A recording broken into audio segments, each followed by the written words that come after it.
Dossier pour la Cour suprême du Canada et la Cour suprême européenne par le président du tribunal du consensus administratif des Nations unies, Sami Sirois, contre l'Office de la propriété intellectuelle du Canada, OPIC, et les banques à l'international. Moi, Sami Sirois demande 100 millions de dollars canadiens à l'Office de la propriété intellectuelle du Canada, OPIC, et 2 milliards d'euros à toutes les banques à l'international sur la planète, sauf celles qui appartiennent à des pays du tiers-monde, en plus de mes franchises World Hidden Bank qui coûtent 30 milliards d'euros pour chaque banque à l'international, sauf les banques des pays du tiers-monde que le prix va être réduit et calculé en fonction de leur budget. C'est les entités de crypto-monnaie et tous les gouvernements à l'international devront aussi payer la franchise World Hidden Bank de 30 milliards d'euros. Pourquoi je poursuis l'OPIC? Premièrement, c'est à cause qu'il y a un attata qui a repoussé mes dates de brevet. Il a changé les numéros. Il a décollé le sticker parce que j'ai été payé cash.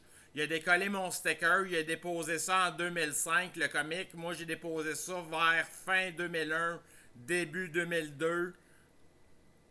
Je demande 100 millions CAD à l'OPIC. J'ai déjà été à la cour du Québec de Saint-Jérôme, puis je me suis fait bâillonner pour ce cours-là. Le juge, c'est un asticave, puis il m'a même pas laissé placer deux mots. Les noms de mes brevets ont été changés. Les numéros sont pas bons. Les dates sont pas bonnes. Les ordres des brevets sont même pas en ordre. Il y a un gars de l'OPIC qui a pris mes brevets. Il a été porter ça à l'Office des brevets des États-Unis. Et il a vendu mon affaire à Interbank et Interac. Je demande 2 milliards d'euros par banque à l'international, 100 millions à l'OPIC.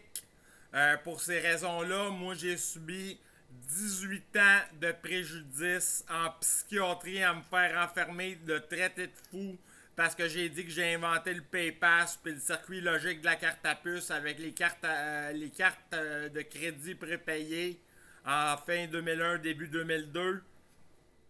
Comme preuve de tout ça, il y a le livre écrit par Pascal Colombani, un Italien. Le livre s'appelle Le dossier noir des cartes bancaires. Ça dit que les banques, dans ce livre-là, ils n'en ont rien à chier des antifraudes de cartes de crédit puis de cartes de débit. Mais moi, mon brevet, il était assez bon pour qu'ils acceptent un antifraude, puis ils ont changé d'idée quand ils ont vu mon circuit logique, puis qu'ils pouvaient payer avec une puce par modem parce que j'ai la clause Pay by Modem dans mon brevet qui est avec j'ai un dessin industriel qui a été volé dans mon ordinateur qu'on a falsifié informatiquement, que c'est le plan d'une carte mère pour l'Interac que j'ai faite en 2002. Donc, pour ces raisons-là, le 18 ans d'internement psychiatrique, la PayPass, la carte à puce et les cartes de crédit prépayées. La falsification des brevets, ça va coûter 100 millions canadiens à l'OPIC. Parce que c'est un de leurs employés qui a falsifié mon brevet puis qui a été porté ça aux États-Unis pour me crosser puis qui a vendu ça à Interac. Ça va coûter 2 milliards d'euros par banque pour ça. Et pour mon multinational World Hidden Bank International, j'ai des franchises de 30 milliards obligatoires à vendre pour chaque banque, sauf celle du pays du tiers-monde, qui seront appris selon leur budget, les entités de crypto-monnaie et tous les gouvernements à l'international. Merci, bonne journée.